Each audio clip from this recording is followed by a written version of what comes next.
Lorraine a fait glisser le bloc-notes juridique jaune de l'autre côté de la table juste au moment où j'allais me servir de purée. Nathalie, a-t-elle dit, tu vas devoir donner ton préavis bientôt. 2 semaines devraient suffire. J'ai regardé la page. En haut, de l'écriture soignée et en caractère d'imprimerie de Lorraine. Elle avait écrit Nathalie emploi du temps hebdomadaire. Lundi courses et pharmacie. Mardi lessive et ménage. Mercredi rendez-vous médicaux. Jeudi préparer des repas à congeler. Vendredi courses et factures. Je l'ai lu 2 fois. Puis j'ai levé les yeux. Préavis pourquoi? Lorraine m'a adressé la même expression qu'elle utilisait quand une serveuse oubliait son quartier. De citron. Ton travail. Personne n'a parlé. Dean a gardé les yeux sur son assiette. Russell a pris une gorgée de thé glacé. Bethany est soudain devenue fascinée par les haricots verts. Et c'est à ce moment-là que j'ai su que ce n'était pas quelque chose que Lorraine avait inventé 5 minutes plus tôt. Ils en avaient discuté. Peut-être pas tous, mais Dean savait. J'ai posé ma fourchette. Je suis désolé. Tu veux que je quitte mon travail? Lorraine a soupiré comme si je rendais les choses plus difficiles que nécessaire. Ton beau-père n'est plus là, Nathalie. Je suis seule dans cette maison maintenant. On ne peut pas s'attendre à ce que je fasse tout moi-même. Mon beau-père, Walter, était mort cette semaine plus tôt après un long déclin. C'était un homme bien, silencieux, drôle quand on s'y attendait le moins. Le genre de personne qui pouvait assister à toute une dispute familiale. Dire 6 mots à la fin et se révéler d'une façon ou d'une autre la plus intelligente de la pièce. Il me manquait. Je savais que Lorraine aussi. Mais le chagrin n'expliquait pas le morceau de papier posé à côté de mon assiette. Je l'ai tapoté d'un doigt. C'est 5 jours par semaine. Tu ne serais pas là toute la journée tous les jours. C'est rassurant. Dean a enfin levé les yeux vers moi. Maman a juste besoin d'aide. Je me suis tourné vers lui. De l'aide. Il s'est remué sur sa chaise. Elle est seule maintenant. Quelqu'un doit se dévouer. Voilà. Pas, il faut qu'on trouve une solution. Pas, qu'est-ce que tu en penses? Quelqu'un. Et d'une façon ou d'une autre, tout le monde à cette table savait déjà qui était ce quelqu'un. J'ai regardé Russell. Il avait 56 ans, était en bonne santé et habitait à environ 40 minutes. Et toi? Il s'est essuyé la bouche avec sa serviette. Je suis sur la route la moitié de la semaine. J'ai regardé Bethany. Elle m'a adressé un petit haussement d'épaule défensif avant même que je dise quoi que ce soit. J'ai les enfants. Ces enfants avaient 14 et 17 ans. L'un d'eux conduisait. Puis j'ai regardé Dean. Il a dit, tu sais comment est mon emploi du temps. J'ai ri une fois. Pas parce que c'était drôle. Moi aussi j'ai un emploi du temps. Lorraine s'est renversée en arrière. Oui, Nathalie. Nous savons que tu travailles. La façon dont elle a dit « travail » donnait l'impression que je vendais des bougies parfumées. 2 fois par mois au marché fermier. Je ne fais pas que travailler, Lorraine. Je dirige les achats pour un réseau hospitalier. Je sais ce que tu fais. Vraiment, Dean? A froncé les sourcils. Allons. Non, vraiment, parce que tout le monde à cette table vient d'expliquer pourquoi sont en compte. Et apparemment le mien est assis ici à attendre d'être réaffecté. La bouche de Lorraine s'est pincée. Tu le prends personnellement. Je l'ai fixé. Tu as mis mon nom sur l'emploi du temps. Joanne, la femme de Russell, a baissé les yeux, mais j'ai vu le coin de sa bouche tressaillir. Lorraine l'a remarqué aussi. Ce n'est pas drôle. Je suis d'accord. J'ai pris le bloc-notes. Tu veux que je quitte un emploi qui me rapporte 120 000 $ par an pour que je fasse tes courses, nettoie ta maison, te conduise à tes rendez-vous, prépare tes repas, fasse ta lessive. M'occupe de tes courses et gère tes factures. L'argent n'est pas tout. Je sais. Ça l'a fait taire une demi-seconde. J'ai continué. C'est pour ça que ce n'est pas une question d'argent. C'est que tu as décidé que je devrais abandonner ma vie sans me demander mon avis. Lorraine a maintenant paru offensée. Je ne te demande pas d'abandonner ta vie. J'ai levé le papier. Tu l'as programmé du lundi au vendredi. Russell s'est éclairci la gorge. Peut-être que tout le monde devrait se calmer. Je l'ai regardé. Excellente idée. Pourquoi ne pas commencer par toi qui prends les mardis? Son expression a immédiatement changé. Eh bien, je ne peux pas m'engager pour un jour précis. Bien sûr que non. Dean a posé sa fourchette plus fort que nécessaire. Nathalie, quoi? Tu fais sentir à maman qu'elle est un fardeau? Non. Je demande pourquoi s'occuper de ta mère est devenu mon travail à plein temps avant que quiconque prenne la peine de m'en parler. Lorraine a secoué la tête. Nous ne te demandons pas d'être une servante. J'ai regardé de nouveau la liste.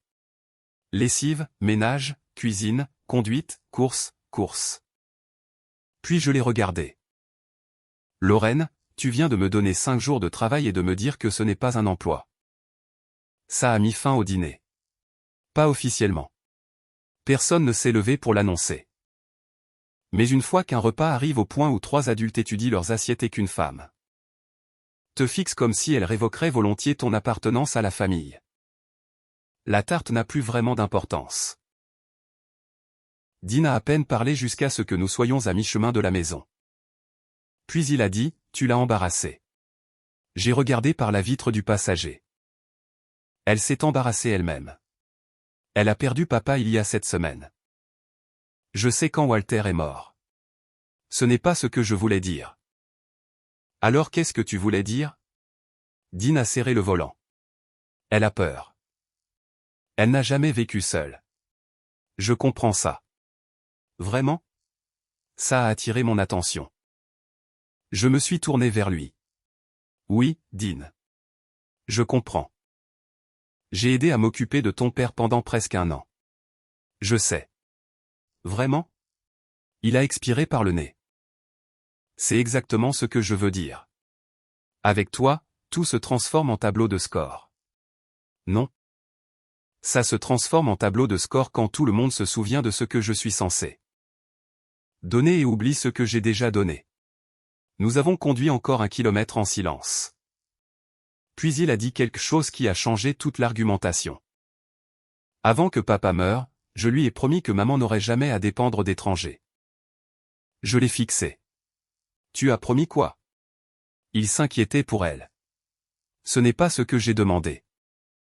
Dean m'a jeté un regard. Je lui ai dit qu'on s'occuperait d'elle. Tu vois ce que je veux dire? Non, je ne vois pas. Ma voix était maintenant calme. Tu as fait une promesse avec mon temps. Il a secoué la tête. Ce n'est pas juste. Tu m'as demandé mon avis? Non, mais alors c'est exact. Quand nous sommes rentrés, nous étions tous les deux en colère. Dean m'a suivi dans la cuisine. On pourrait s'en sortir financièrement. Je me suis retourné. Comment? On s'adapterait? Super. Adaptons-nous. Il m'a fixé. J'ai commencé à compter sur mes doigts. Ma cotisation au 401K, Nathalie, notre budget voyage arrête, les économies d'urgence. Les remboursements supplémentaires de l'hypothèque, ton camion. Sa mâchoire s'est crispée. Tu fais toujours ça. Faire quoi? Transformer tout en chiffres. Tu me demandes de quitter un emploi à 6 chiffres. Les chiffres se sont invités tout seuls dans la conversation. Il a fait les 100 pas, puis s'est retourné. C'est ma mère. Oui. Et elle a besoin de nous. Oui. Alors pourquoi est-ce si difficile pour toi? Ça a fait mal. Pas parce que je n'avais pas de réponse. Parce qu'après 18 ans, il aurait dû connaître la réponse. Je ne refuse pas de l'aider. Tu en as bien l'air.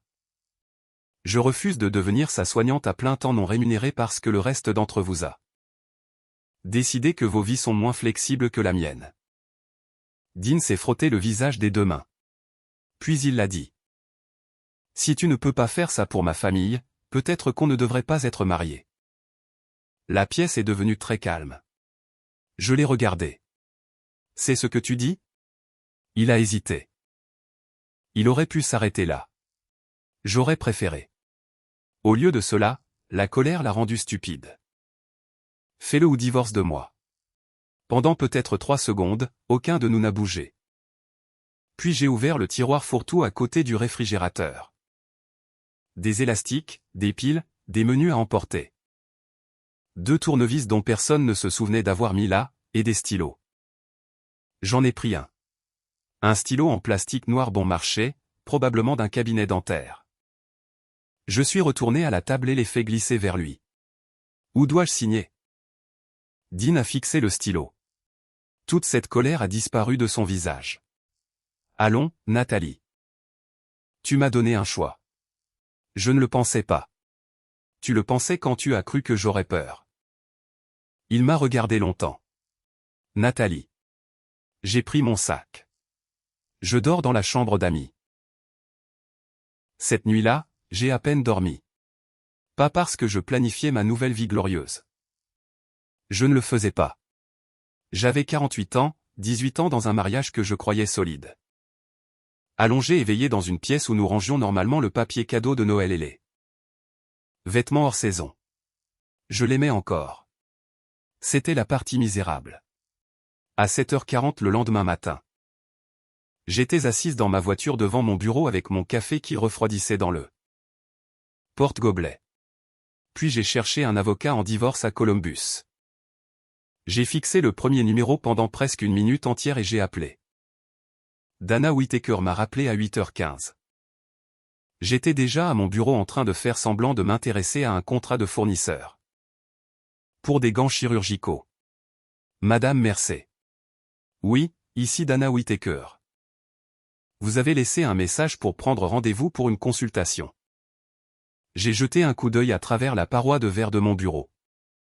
Des gens passaient en portant du café, se disputaient à propos de bons de commande. Faisaient des choses ordinaires de lundi matin pendant que j'arrangeais tranquillement une consultation pour mettre fin à mon mariage. Oui, ai-je dit. Je l'ai fait. Nous avons une annulation à 11h30. J'ai failli dire non. Cela m'a surprise. Moins de 12 heures plus tôt. J'avais tendu un stylo à Dean et l'avais défié d'aller jusqu'au bout. Maintenant qu'une véritable avocate m'offrait une véritable chaise dans un véritable bureau. Mon courage voulait soudain vérifier son calendrier. Je prends. Après avoir raccroché, j'ai fixé mon ordinateur. Le même paragraphe était toujours à l'écran. Je l'ai relu. Rien. Un coup a retenti contre ma porte ouverte. Marianne Torres s'est penchée. Tu fixes cet écran d'un air mauvais depuis 5 minutes. Dois-je appeler un médecin ou un prêtre? J'ai levé les yeux. Marianne travaillait avec moi depuis 11 ans. Elle avait 57 ans, avait divorcé une fois, s'était remariée une fois. Et n'avait absolument aucune patience pour le drame inutile. Ferme la porte. Son sourire a disparu. Elle est entrée et s'est assise. Je lui ai tout raconté. Le dîner, le bloc-notes de Lorraine, la promesse de Dean à Walter, l'ultimatum, le stylo. Quand j'ai eu fini, Marianne est restée silencieuse un moment. Puis elle a demandé, « Tu veux un divorce ?» J'ai cligné des yeux. Je pensais que tu allais me dire qu'il est un con. Il a été un con. Ce n'était pas ma question. J'ai regardé mes mains. Je ne sais pas. D'accord, c'est tout. Qu'est-ce que tu veux que je dise? Je ne sais pas. Quelque chose de sage. Elle a haussé les épaules. Je suis dans les achats, Nathalie. La sagesse, c'est un autre département. Ça m'a fait rire. Puis elle s'est penchée en avant. Tu veux que le mariage soit terminé ou tu veux que Dean comprenne ce qu'il était prêt à faire pour garder sa mère heureuse? Honnêtement, je ne sais pas. Alors ne fais pas semblant de savoir. Ça m'est resté. Le bureau de Dana était au 4e étage d'un immeuble en briques près du centre-ville.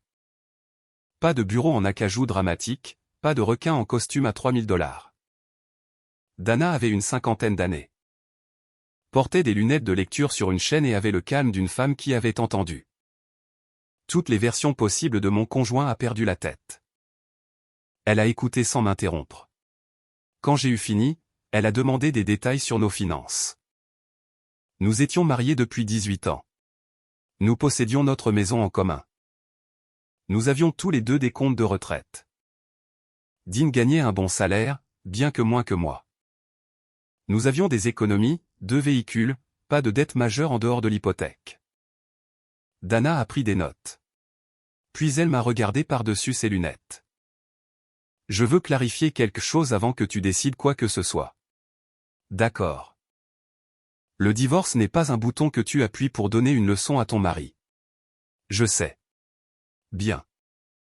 Parce que les gens arrivent en colère et commencent à déplacer de l'argent, à annuler des cartes, à changer des mots de passe, à vider des comptes. Ne le fais pas. Je n'en avais pas l'intention. Excellent. Continue de ne pas en avoir l'intention. Je l'ai aimé. Elle a expliqué les bases de la division équitable, la maison, les actifs de retraite, les dépenses. Et à quoi pouvait ressembler une séparation pendant que je décidais de ce que je voulais. Rien de tout cela ne semblait satisfaisant. Cela semblait cher, compliqué, triste, ce qui, je suppose, était rassurant à sa façon étrange. Dana ne me vendait pas un fantasme où je partais le vendredi avec la maison. Le camion de Dean et la belle vaisselle de Lorraine. Rassemble des documents financiers, a-t-elle dit. Sache ce que tu as. Ne prends pas de décision juste parce que tu es en colère. Et si je ne suis pas sûr de vouloir déposer? Alors ne dépose pas aujourd'hui. J'ai dû avoir l'air surprise. Elle a souri légèrement. Mon travail n'est pas de te faire divorcer, Nathalie. Mon travail est de te protéger si c'est ce que tu décides. Je suis parti avec un dossier sous le bras et une compréhension bien plus lourde de ce que j'avais. Commencez. Lorraine a appelé à 14h06. J'ai failli laisser aller sur la messagerie. Presque. Allô. Dean dit que tu exagères. Non. Allô. Non. Comment vas-tu? Droit au but. Je me suis renversé dans mon fauteuil. Dean a été occupé à m'expliquer aux gens ces derniers temps. Je n'apprécie pas le sarcasme. Je n'apprécie pas qu'on m'assigne une nouvelle carrière au dîner du dimanche. Nous avons tous nos fardeaux, Nathalie. Personne ne t'a demandé de devenir ma servante. D'accord. Il y a eu une pause. Qu'est-ce que ça veut dire? Ça veut dire dis-moi ce que tu demandes. Je l'ai déjà fait. Dis-le-moi encore. Lorraine a soupiré. J'ai besoin que quelqu'un m'emmène à mes rendez-vous. J'ai besoin d'aide pour les courses. Les escaliers de la lessive sont difficiles. Il y a des repas à préparer, des ordonnances à chercher, des factures. Walter s'occupait toujours du ménage. Évidemment, j'ai besoin d'un peu d'aide pour le ménage, les courses. Oui. L'organisation. Eh bien, quelqu'un doit suivre les choses. J'ai attendu. Lorraine a finalement dit, quoi? Tu viens de décrire un emploi. La famille ne facture pas la famille. La famille demande d'habitude. Elle s'est tue. Puis sa voix s'est durcie. Je ne sais pas ce qui t'est arrivé. Moi si. J'avais dit non. Apparemment. C'était un événement si rare que tout le monde a supposé que j'avais une sorte de trouble de la personnalité. Je dois retourner au travail. Lorraine, tu choisis vraiment ce travail plutôt que ta famille. Non, je choisis de ne pas laisser ma famille choisir pour moi. J'ai mis fin à l'appel avant qu'elle puisse répondre. Ce soir-là, Dean et moi avons mangé séparément. À 22h30, j'étais dans la chambre d'amis quand mon téléphone s'est allumé. Lorraine. Mon pouce a bougé automatiquement. Pendant 18 ans, un appel tardif de Lorraine signifiait que quelque chose devait être réglé. L'ordonnance de Walter. Une réservation de vol. Une facture qu'elle ne comprenait pas. Un anniversaire que j'avais oublié de rappeler à Dean. J'étais à une demi-seconde de répondre. Puis un autre message est apparu dans le groupe familial. Lorraine avait écrit Dean Bethany. Que quelqu'un m'appelle. Je ne trouve pas les informations pour mon rendez-vous chez le dentiste. Je l'ai fixé. Voilà. Quelqu'un. Sauf que cette fois, quelqu'un n'avait pas automatiquement à signifier moi. J'ai posé mon téléphone face contre table. Je me suis senti terrible.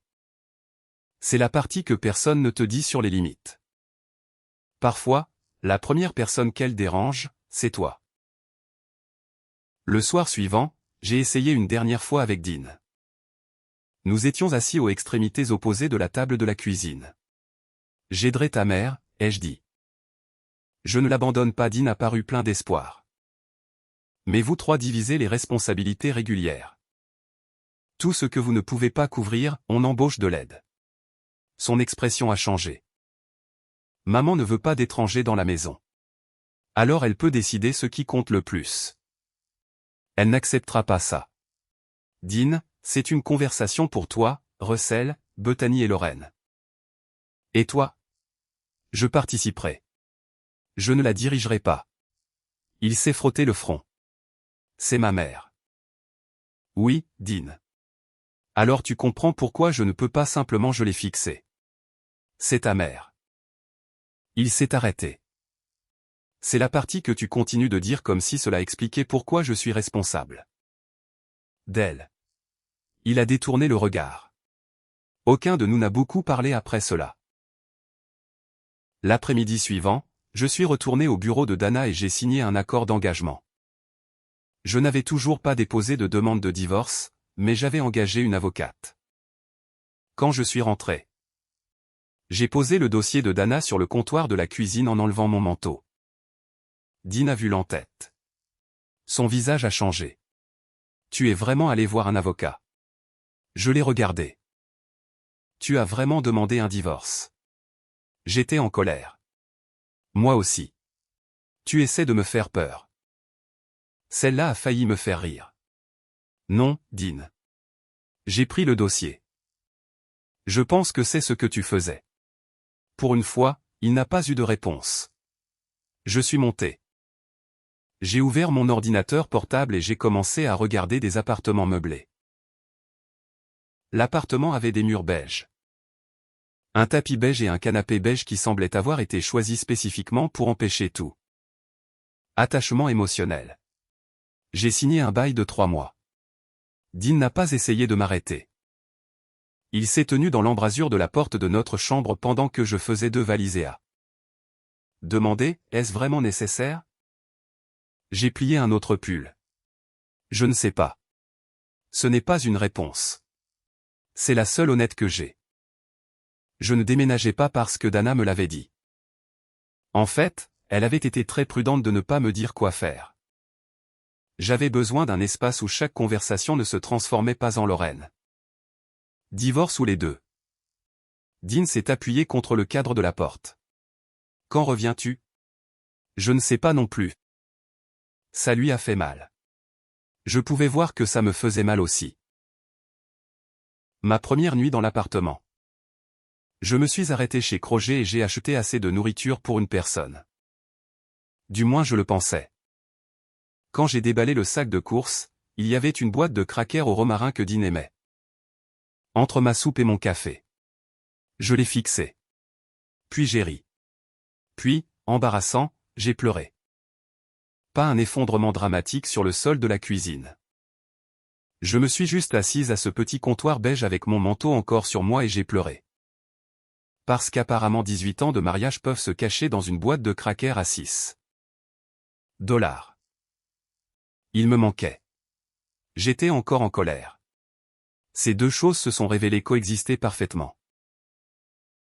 Le premier vrai signe de problème est venu le mardi après-midi. Russell m'a appelé au travail.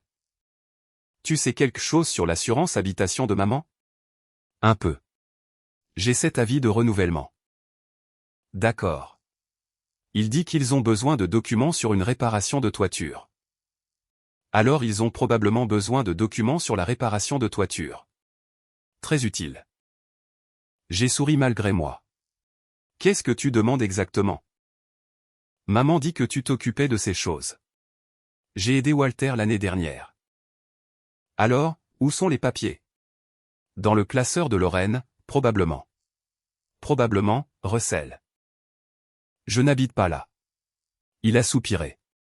Je pensais pouvoir juste payer le renouvellement en ligne. Appelle l'agent. Leur numéro devrait être sur l'avis. Ça aurait dû être la fin. Ça ne l'a pas été. L'assureur voulait des dossiers d'une réparation antérieure. Russell n'a pas pu les trouver. L'entreprise de toiture que Walter avait utilisée avait changé de propriétaire. Puis quelqu'un avait besoin de photos actuelles et une inspection devait être programmée. Mercredi après-midi, Russell avait quitté le travail plus tôt pour rencontrer un entrepreneur. Il m'a appelé depuis l'allée de Lorraine. Comment diable tu suivais tout ça? Je rentrais d'une réunion. Surtout parce que personne ne remarquait que je le faisais. Silence. Puis il a dit plus bas. D'accord. C'était la première fois que l'un d'eux l'admettait. Bethany a tenu un jour de plus. Elle a appelé jeudi matin. Tu savais que maman a un rendez-vous de cardiologie qui approche? Oui. Quand? Je ne sais pas par cœur. Tu le sais toujours. Je l'avais dans mon calendrier. Bethany a expiré brusquement. Eh bien, apparemment c'était hier. J'ai arrêté de marcher. Elle l'a manqué? Oui. Elle va bien. C'est juste un suivi. Ils l'ont reporté. D'accord, bien. Puis est venue la vraie raison de son appel. Pourrais-tu continuer à gérer son calendrier un moment, juste jusqu'à ce qu'on s'organise? Je peux t'envoyer les identifiants et tout ce que j'ai. Non. Je veux dire, pourrais-tu juste continuer à le faire? Non, Nathalie. Quoi? Tu sais déjà comment tout fonctionne. Alors maintenant tu peux le savoir aussi. Elle s'est tue une seconde. J'ai 2 enfants, Nathalie. Il y avait une époque où cette phrase aurait mis fin à la discussion. J'aurais pensé, bien sûr, Bethany est débordée. Je m'en occupe. Au lieu de cela, j'ai dit, pourquoi avoir ta propre vie te rend indisponible? Mais avoir la mienne me rend égoïste? Chut, ce n'est pas ce que j'ai dit. C'est ce que cette famille ne cesse de dire. Je ne t'ai jamais demandé de quitter ton travail. Non, tu es juste resté là pendant que ta mère le faisait. Ça a porté plus fort que je ne le voulais. La voix de Bethany s'est refroidie. D'accord. Envoie-moi les informations. Je le ferai. Nous avons raccroché. Je me suis encore senti terrible. Personne ne te prévient à quel point faire la chose raisonnable peut te faire sentir comme là. Personne déraisonnable. Cette nuit-là, mon téléphone a sonné à 23h12. Lorraine. Je me suis redressé dans le lit. J'ai répondu avant de pouvoir me convaincre de ne pas le faire. Lorraine, mon thermostat indique 66. J'ai attendu. D'accord. Je l'ai réglé à 72. As-tu appelé Dean? Il ne répond pas, Russell? Il a dit qu'il dormait. Apparemment, Russell pouvait répondre au téléphone en dormant. Impressionnant. Et Bethany? Elle ne sait rien des chaudières. Moi non plus, au-delà de changer un filtre et de savoir quand appeler quelqu'un qui s'y connaissait. Mais Lorraine s'attendait à ce que je résolve ça parce que je le faisais d'habitude. Pendant un moment dangereux, j'ai failli m'habiller. Je pouvais imaginer toute la scène. Conduire 20 minutes jusque-là, vérifier le thermostat. Appeler le numéro du service de chauffage collé à l'intérieur du placard technique si nécessaire. Problème résolu. Tout le monde dort. Nathalie répare encore. Au lieu de cela, j'ai dit, Lorraine, si la maison continue de refroidir. Appelle la société de service. Leur numéro est sur la chaudière. Tu ne peux pas venir. Non. Ce silence avait du poids. D'accord, a-t-elle dit. Finalement. La maison n'a pas gelé. La chaudière n'a pas explosé. Dean a appelé le lendemain matin et a organisé une visite de service. Le monde avait d'une façon ou d'une autre continué de tourner sans que je conduise à travers. Columbus en pyjama. Vendredi soir, Dean a appelé. Sa voix semblait fatiguée.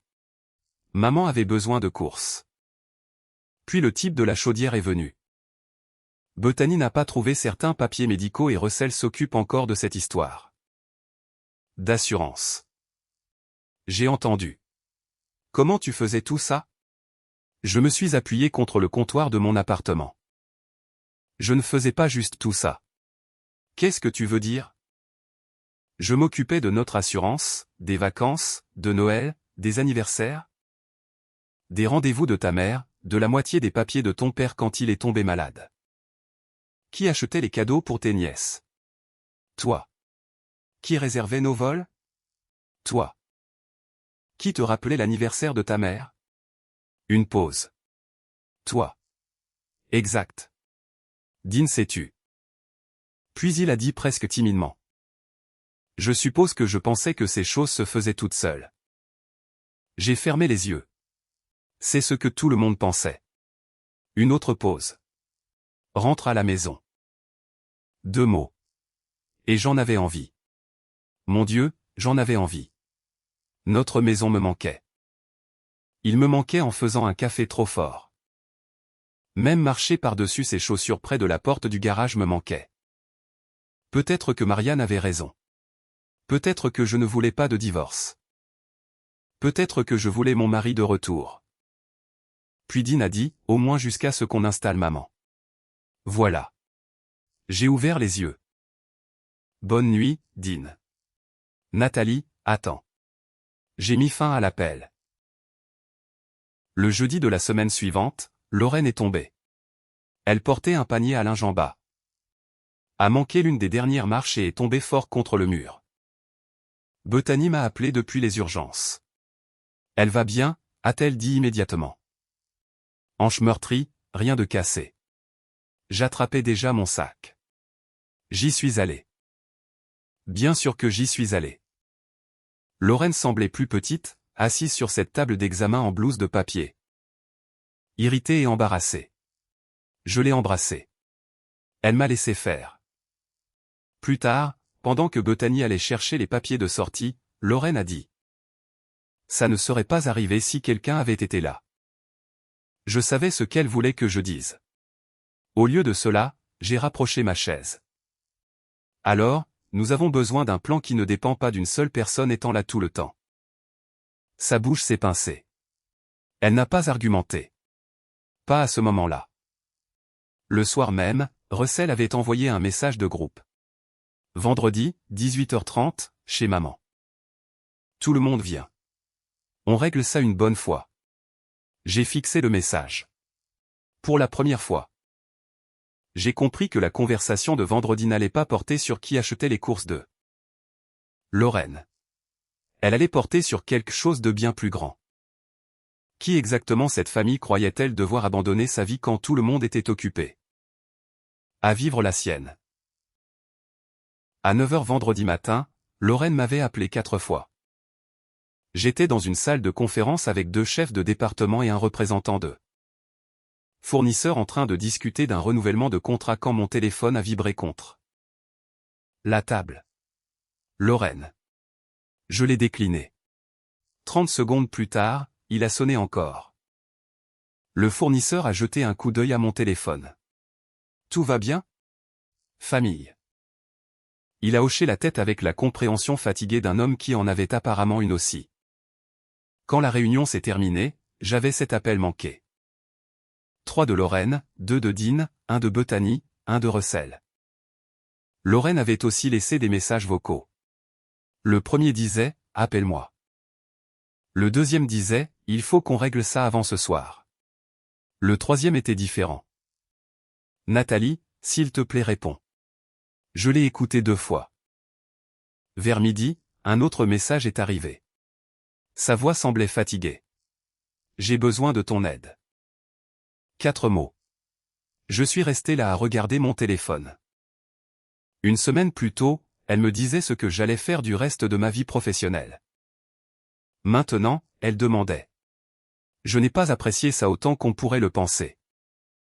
Surtout, je me suis senti triste que nous ayons eu besoin d'une avocate, d'un appartement, d'un rendez-vous manqué, d'un problème de chaudière et d'une hanche meurtrie pour passer de « tu vas » à « j'ai besoin ». Je lui ai envoyé un texto. Je serai là à 18h30. On parlera alors. À 18h25, je me suis garé dans l'allée de Lorraine.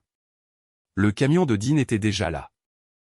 Ainsi que le SUV de Russell et le monospace de Bethany. Johan était venu aussi. Lorraine était dans son fauteuil avec une poche de glace à côté d'elle. Elle marchait pourtant bien. Elle s'était assurée que tout le monde sache que le médecin lui avait dit de se ménager. Russell a commencé avant même que j'ai enlevé mon manteau. Nous avons besoin d'un vrai plan. Lorraine a froncé les sourcils. Nous avions un plan. Johan a murmuré. Eh bien, ça va être amusant. Russell l'a ignoré. Maman, Nathalie ne quitte pas son travail. Lorraine m'a regardé. Je comprends ça maintenant. Le « maintenant » faisait pas mal de travail dans cette phrase. Bethany était assise sur le canapé avec un carnet. Et une résidence assistée? La tête de Lorraine s'est tournée vers elle.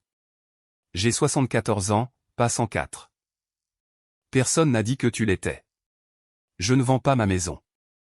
Je n'ai pas dit de la vendre. Tu as dit résidence assistée. Russell s'est frotté le front. D'accord, oublie ça. Je l'ai déjà oublié. Dean a essayé ensuite.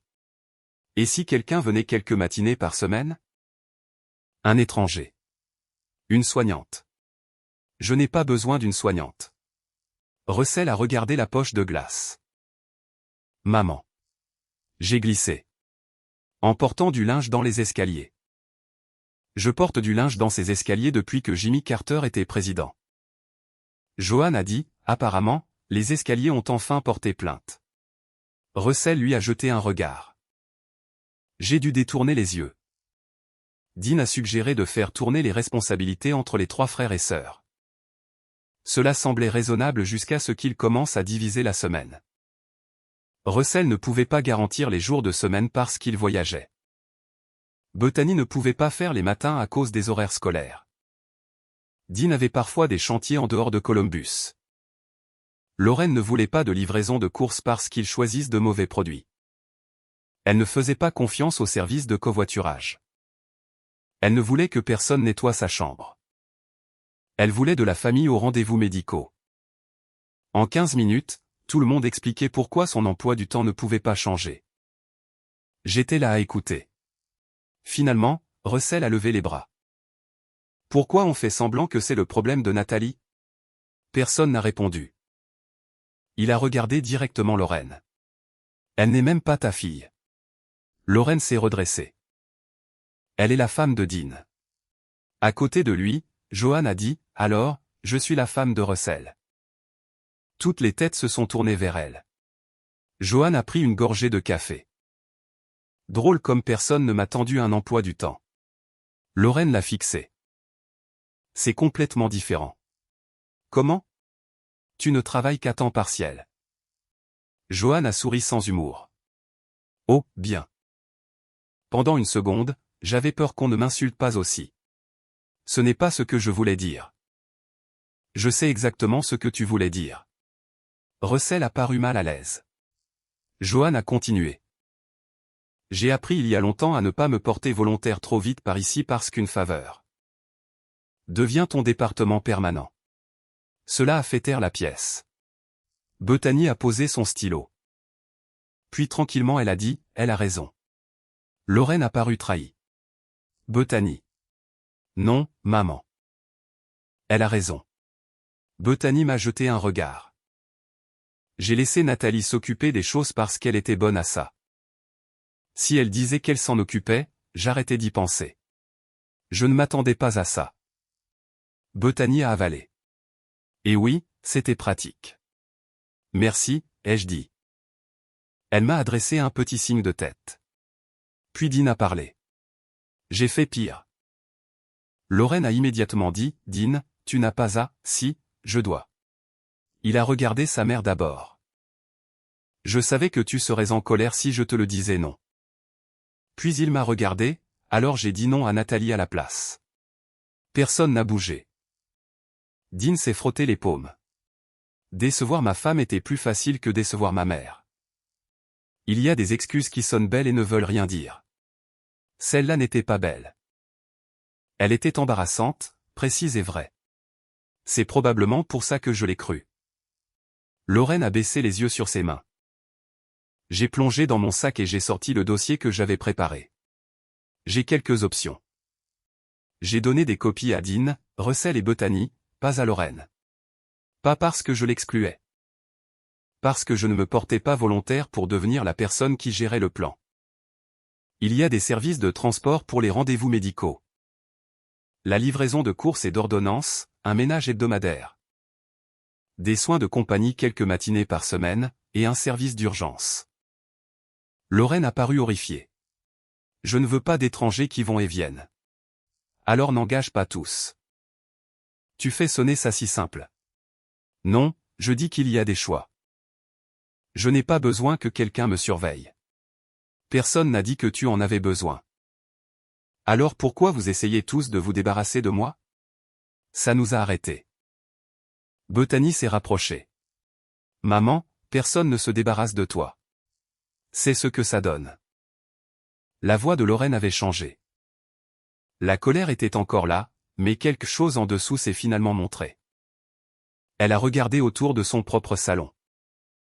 Ton père faisait des choses dont je ne savais même pas qu'il les faisait.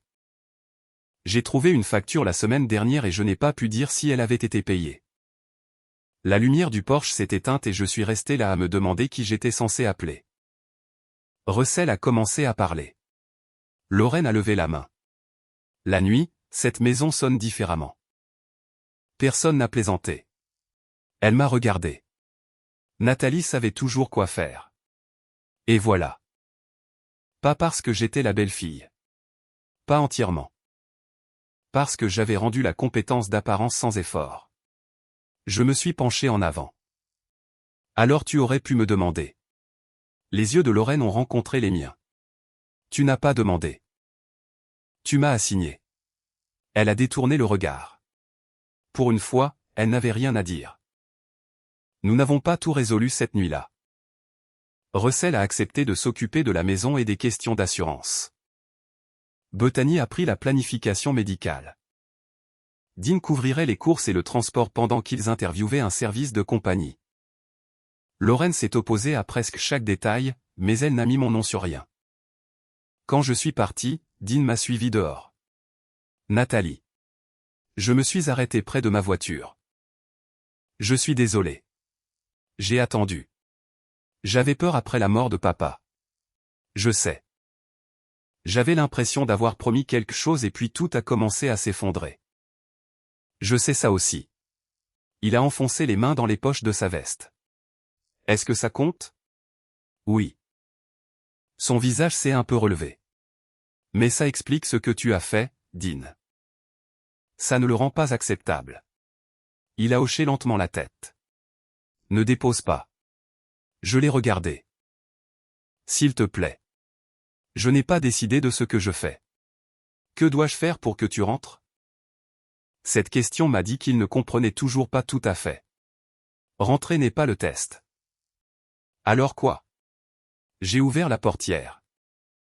Si quelque chose change quand je ne suis pas là pour faciliter les choses. Je suis monté et j'ai conduit jusqu'à l'appartement. Pour la première fois depuis le dîner du dimanche. Je ne me demandais pas ce que Dean dirait ensuite. Je voulais voir ce qu'il ferait réellement. Lorraine a tenu exactement 2 visites avec Gloria et avant de déclarer l'arrangement. Impossible. Gloria avait 67 ans. Une ancienne secrétaire d'école élémentaire avec des cheveux argentés courts. Des chaussures sensées et la confiance calme d'une femme qui avait passé 30 ans à gérer des enfants, des parents, des enseignants et des conseils scolaires. Je l'ai aimée immédiatement. Lorraine non. Elle range les courses de travers, m'a dit Bethany au téléphone. J'étais debout dans la cuisine de mon appartement en train de faire des œufs brouillés. Comment quelqu'un range-t-il les courses de travers? Apparemment, les tomates en conserve ont une étagère désignée. Bien sûr. Et Gloria plie les serviettes de bain en 3. J'ai arrêté de remuer. La femme est une menace. Bethany a ri. C'était nouveau. Quelques semaines plus tôt. Elle et moi pouvions à peine terminer un appel téléphonique sans que quelqu'un se mette sur la défensive. Puis sa voix a changé. Maman veut que je te demande si tu peux venir jeudi. Pourquoi? Elle dit que Gloria ne cuisine pas comme toi. J'ai attendu. Bethany a soupiré. Je sais. Vraiment? Oui. Une autre pause. Je lui ai déjà dit non. Cela m'a surprise. Qu'est-ce qu'elle a dit? Elle a demandé ce qui n'allait pas chez tout le monde. J'ai ri. Bethany aussi. Puis elle a dit, je lui ai dit que si Gloria n'est pas adaptée, on trouvera quelqu'un d'autre. Mais on ne remplace pas Gloria par toi. Je me suis appuyé contre le comptoir. Merci. N'en fais pas une affaire. Je n'allais pas. Tu t'en approchais. Peut-être. Le point n'était pas que Lorraine aimait soudain le nouvel arrangement. Elle le combattait constamment. Elle se plaignait que les livreurs de courses choisissaient des bananes comme s'ils n'avaient jamais vu de fruits. Elle ne faisait pas confiance aux pendentifs d'urgence parce que selon elle, tout ce qui a un bouton a probablement 14 façons de dysfonctionner. Mais le reste de la famille avait arrêté de traiter chaque plainte comme une urgence que Nathalie devait résoudre, en grande partie. Dean m'a appelé un mardi à 7h20 du matin. J'étais en train de mettre du mascara. Une chance que tu puisses emmener maman à son rendez-vous à 10h? J'ai baissé le bâton de mascara. Tu ne l'emmènes pas? Je devais, mais on a un problème de compresseur sur un chantier. As-tu appelé Russell? Non. Bethany? Non. Le service de transport? Il a hésité. Non. Alors pourquoi m'as-tu appelé? J'ai juste pensé que tu serais la plus facile. Il s'est arrêté. Aucun de nous n'a rien dit. Voilà. La vieille habitude bien vivante. Finalement, Dean a dit, ouais, ça a sonné mal. Ça a sonné honnête. Il a soupiré. Laisse tomber. Je m'en occupe. Et il l'a fait. Il a d'abord appelé Russell. Russell ne pouvait pas, Bethany non plus. Alors Dean a appelé son patron, a réarrangé sa matinée et a emmené Lorraine lui-même. À 12h46, j'ai reçu un texto. Géré. Désolé. J'ai fixé ces 3 mots plus longtemps que je n'aurais dû. Pas parce que Dean méritait une médaille pour avoir conduit sa propre mère à un rendez-vous médical. Il n'en méritait pas. Mais il s'était rattrapé. Cela comptait. Entre-temps, la séparation ne devenait pas plus facile juste parce que la famille s'améliorait. Mon appartement meublé coûtait plus cher que je ne le voulais. Les factures de Dana arrivaient avec une régularité déprimante. Dean et moi maintenions 2 foyers. Et chaque fois que j'achetais quelque chose de stupide comme du détergent à lessive, je pensais: on a déjà du détergent à lessive. Ma maison me manquait. Mon mari me manquait. Certains soirs, je me demandais si j'avais pris une terrible dispute et l'avais étirée jusqu'à ce qu'elle couvre 18 ans. Une cousine de Dean a appelé pour me dire que le mariage exigeait des compromis. Je l'ai remerciée pour l'information et j'ai résisté à demander si elle avait récemment quitté son travail pour faire la lessive de Lorraine. Mais ensuite, la conversation m'a dérangé. Alors j'ai demandé à Marianne, et si j'étais têtu? Elle a levé les yeux de son déjeuner. À propos de quoi? Dean. C'est précis. Tu vois ce que je veux dire. Elle s'est essuyée les mains sur une serviette. Nathalie, ne reste pas parce que 18 ans c'est long. J'ai attendu. Et ne pars pas parce qu'une nuit a été terrible. Très utile. Je n'ai pas fini. Elle a pointé sa fourchette vers moi. Regarde ce qu'il fait après la terrible nuit. C'était énervant de senser. Alors je l'ai fait. Dean a commencé à voir un conseiller. Il n'en a jamais fait une production. Il m'a simplement dit un soir qu'il y était allé. Il a commencé à s'occuper de plus de choses à la maison lui-même. Parfois il m'appelait avec une question et s'arrêtait à mi-chemin, laisse tomber. Je peux me débrouiller. Il n'était pas transformé. Il apprenait. Il y a une différence. Environ 6 semaines après mon déménagement. Nous nous sommes tous réunis pour le dîner d'anniversaire de Russell dans un petit restaurant italien qu'il aimait à Dublin. J'ai failli ne pas y aller. Lorraine avait été froide envers moi depuis la réunion de famille. Et je n'avais pas envie de passer 2 heures à faire semblant que tout allait bien autour d'un poulet parmesan, mais Russell m'avait spécifiquement demandé, alors j'y suis allé. Le dîner a en fait été agréable pendant la première heure. Puis Bethany a mentionné que Gloria avait emmené Lorraine faire des courses ce matin-là.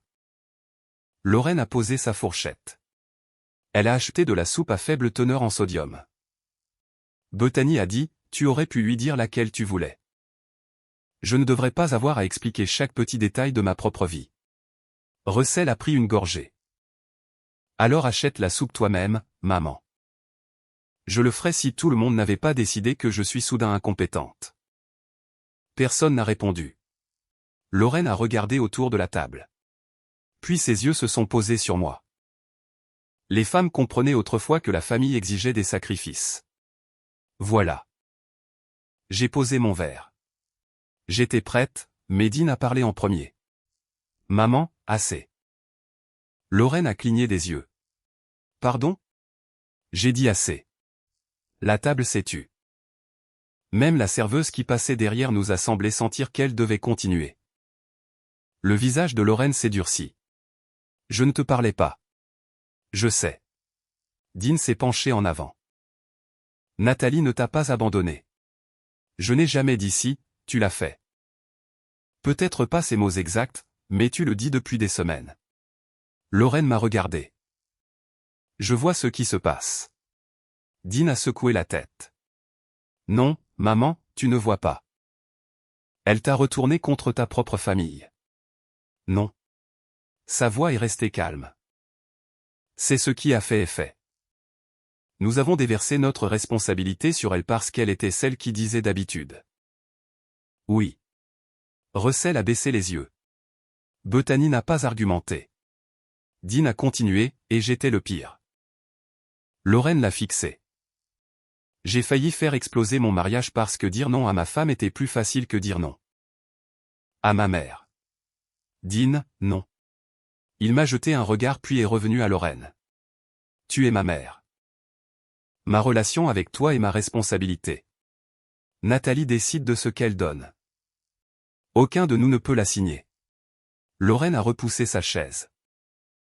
Eh bien, je suis contente que tout le monde sache enfin quelle terrible mère je suis. Personne n'a dit ça. Tu n'as pas eu à le dire. Elle a pris son sac. Bethany s'est levée. Maman, assieds-toi. Et Lorraine est sortie. Personne ne l'a suivie immédiatement. Cela comptait aussi. 1 heure plus tard, pendant que je conduisais jusqu'à mon appartement, Lorraine a appelé. J'ai envisagé de laisser passer. Puis j'ai répondu. Allô. Pendant plusieurs secondes, elle n'a rien dit. Finalement. Je n'aurais pas dû te dire de quitter ton travail. J'ai failli manquer mon tournant. Non, ai-je dit, tu n'aurais pas dû. Je me suis habitué à ce que tu t'occupes des choses. Je sais. Un autre long silence. Et je n'aurais pas dû laisser Dean te parler de cette façon. J'ai souri malgré moi. Lorraine, il a 51 ans. Tu peux arrêter de prendre la responsabilité pour lui à tout moment maintenant. Silence. Puis, de façon inattendue, elle a ri. Juste une fois. Eh bien, a-t-elle dit, apparemment, nous apprenons tous. Ce n'étaient pas des excuses parfaites. Lorraine n'était pas faite pour les excuses parfaites. Mais c'étaient les premières qu'elle m'avait données. Quelques jours plus tard, Dean m'a invité à dîner. À la fin, il a dit, voudrais-tu venir en counseling avec moi? Je l'ai étudié. Je viendrai. Il a paru soulagé. Mais le counseling n'est pas une promesse. Je rentre à la maison. Je sais. J'ai attendu l'argument, la persuasion, le mais. Ça n'est jamais venu. Dean a simplement hoché la tête. Je sais. Et étrangement, cette réponse m'a donné plus d'espoir que tout ce qu'il avait dit depuis la nuit où il m'avait dit de choisir. Dean et moi avons passé presque 4 mois en counseling avant que je rentre. 4 mois, pas 4 séances. Je le mentionne parce que les gens aiment raconter des histoires sur le mariage comme si une excuse sincère et un dîner décent pouvaient réparer 18 ans d'habitude. Ça ne peut pas. Notre conseillère, le docteur Kaplan, avait un talent énervant pour poser des questions qui semblaient simples jusqu'à ce qu'on essaie d'y répondre. Un soir, elle a demandé à Dean, quand Nathalie dit non, « Qu'est-ce que tu entends ?» Dean y a réfléchi. Qu'elle est en colère. Je l'ai regardé. Le docteur Kaplan a dit, « Autre chose ?» Que j'ai fait quelque chose de mal. Autre chose? Dean a soupiré. Que je dois la convaincre. Voilà. Le docteur Kaplan s'est tourné vers moi et quand Dean est déçu, je n'ai pas eu besoin d'aussi longtemps. Que je devrais arranger ça. Aucun de nous n'avait l'air particulièrement fier. Nous avions passé des années à construire ce petit système ensemble. Dean poussait parce que pousser fonctionnait souvent. Je cédais parce que céder mettait fin à l'argument. Lorraine n'avait pas inventé le problème. Elle l'avait simplement poussé si loin que je pouvais enfin le voir. Quand je suis rentré, je n'ai pas fait signer à Dean une liste de règles. J'en avais assez des listes pour un mariage. Nous avons divisé les responsabilités plus clairement. Mais surtout j'ai regardé ce qui se passait quand quelque chose allait mal. Cela m'en disait plus que les promesses. Et Dean glissait encore. Un soir, nous dînions quand Lorraine l'a appelé. Je n'entendais que son côté. Je dis. Attends. Il a couvert le téléphone. Tu te souviens de l'heure du cardiologie de maman? Il s'est arrêté. Je l'ai regardé. Il m'a regardé. Puis il a découvert le téléphone. Laisse tomber, maman. Je vais vérifier le calendrier. Je suis retourné à ma salade. Après qu'il a raccroché, il a dit, tu as un peu apprécié ça. Je me suis rattrapé. Tu as fini par le faire. J'arrêterai de le faire. Ne fixons pas d'objectifs irréalistes. Il a ri. Ces petits moments comptaient plus pour moi que les grands. Entre-temps, Lorraine et Gloria continuaient ce qu'on pouvait le mieux décrire comme une guerre froide menée à travers l'organisation domestique. Lorraine s'opposait à la façon dont Gloria chargeait le lave-vaisselle. Gloria lui avait apparemment dit. Alors tu as découvert une merveilleuse raison de rester mobile. Lorraine s'en est plainte pendant 3 jours. 2 semaines plus tard. Je suis passé un samedi après-midi et les ai trouvés à la table de la cuisine en train de jouer au gin rummy. Lorraine avait une rangée de cartes éventail dans une main et une expression profondément suspicieuse. Tu triches. Gloria n'a pas levé les yeux. Lorraine, si j'allais tricher, je choisirais quelque chose de plus rentable que le gin rummy. Je me suis tourné vers le réfrigérateur pour qu'elle ne me voie pas rire. Lorraine m'a vu quand même. Ne l'encourage pas. Je n'y songerai pas. La chose drôle, c'est que Lorraine n'aimait toujours pas avoir besoin d'aide. Je ne pense pas qu'elle l'aurait jamais aimé. Mais avoir besoin d'aide et être impuissante ne sont pas la même chose. Et elle commençait à comprendre ça. Nous autres aussi. En novembre, l'arrangement était devenu presque ordinaire. Russell s'occupait des réparations et des questions d'assurance. Bethany gérait la planification médicale. Dean faisait la plupart des transports et des courses de Lorraine. Gloria venait 3 matinées par semaine. Et moi, j'aidais parfois. C'était tout le point. Parfois. Une semaine avant la fête de l'Action de grâce, Lorraine m'a appelé. Je voulais te demander quelque chose. J'ai attendu. Apporterais-tu ces patates douces que tu fais? J'ai souri. Pas à cause des patates douces. À cause de 2 mots, apporterais-tu? Bien sûr. Et ne mets pas de guimauve dessus. Je ne mets jamais de guimauve dessus. Je sais. Je te le rappelle. Voilà Lorraine. Toujours très Lorraine. La fête de l'Action de grâce était chez elle. Russell a cuit la dinde. Ce qui voulait dire qu'il se tenait au-dessus comme un chirurgien et nous informait de ça. Température interne toutes les 20 minutes. Bethany a apporté 2 tartes. Joanne est arrivée avec du vin et a passé les 40 premières minutes assise dans le salon à parler à Gloria avant de lever le petit doigt pour aider qui que ce soit. Un an plus tôt, j'aurais peut-être jugé cette fête de l'Action de grâce. J'ai pensé qu'elle était peut-être la femme la plus intelligente de l'Ohio. J'ai apporté une seule casserole. Après le dîner, Dean et Russell ont débarrassé la table. Bethany a emballé les restes dans des récipients pour Lorraine. J'ai commencé à me lever par habitude. Dean a pointé mon café. Assieds-toi. J'ai levé un sourcil. Il s'est immédiatement corrigé. Voudrais-tu s'il te plaît continuer à profiter de ton café pendant que ton mari extrêmement capable s'occupe de la vaisselle bien mieux? Je me suis rassise. Personne ne m'a regardé bizarrement. Personne n'a demandé pourquoi je n'aidais pas.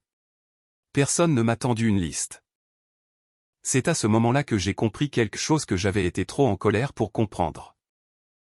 Au début, mon salaire n'avait jamais vraiment été le point.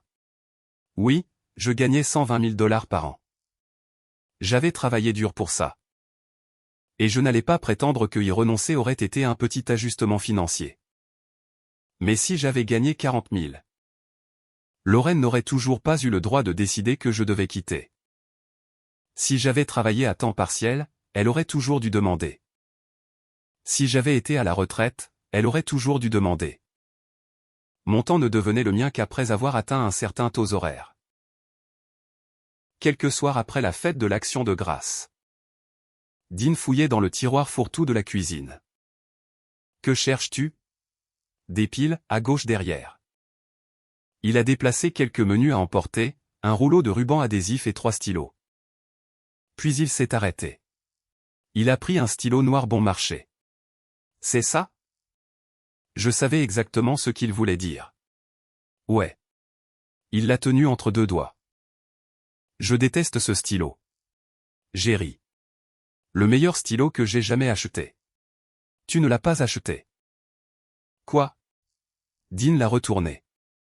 Riverside Dental. Je le lui ai pris. D'accord. Le meilleur stylo que j'ai jamais volé. Il a ri. Puis il s'est tu. Je suis désolé de t'avoir jamais obligé à en avoir besoin. Il y a des moments où les gens s'excusent et tu te sens obligé de dire que ce n'est pas grave. Je ne l'ai pas fait parce que ce n'avait pas été grave. Au lieu de cela, j'ai tendu la main par-dessus le comptoir et j'ai serré la sienne. Je sais. C'était assez. J'ai encore aidé Lorraine après cela. J'ai encore rappelé des choses à Dean parfois. J'ai encore emmené les enfants de Bethany quelque part quand elle était coincée au travail. Apporté de la soupe à Russell quand il avait la grippe. Je ne suis pas devenue une femme qui ne faisait jamais rien pour personne. J'aimais être fiable. Ce que j'ai arrêté de faire, c'est confondre être fiable avec être permanent disponible. L'aide est censée être quelque chose que tu donnes. Une fois que les gens commencent à croire qu'ils y ont droit, ça ne ressemble plus beaucoup à de l'amour. Lorraine était en deuil. Dean avait eu peur. Russell et Bethany étaient débordés. Tout cela était vrai. Et ma vie était encore la mienne. Je n'avais pas besoin de ruiner qui que ce soit pour le prouver. Je n'avais pas besoin que Lorraine soit humiliée ou que Dean soit puni. J'avais besoin qu'ils comprennent qu'aimer moi ne leur donnait pas d'autorité sur moi. Et peut-être plus important, j'avais besoin de le comprendre aussi. Cette nuit-là dans notre cuisine, Dean m'avait donné ce qu'il pensait être un ultimatum. Fais-le ou divorce de moi. Il s'attendait à ce que je choisisse le mariage. Ce qu'il n'avait pas considéré, c'est qu'après des années à me rendre la personne la plus facile de la famille à déranger, j'étais enfin arrivé à un choix que je ne pouvais pas négocier. Je n'étais pas prête à m'abandonner moi-même juste pour garder tout le monde à l'aise. Si tu as déjà eu à enseigner aux gens que ta gentillesse n'est pas une obligation, tu comprends probablement pourquoi j'ai gardé ce stylo ridicule. Et si cette histoire t'a semblé familière, j'aimerais entendre ce que tu aurais fait à ma place.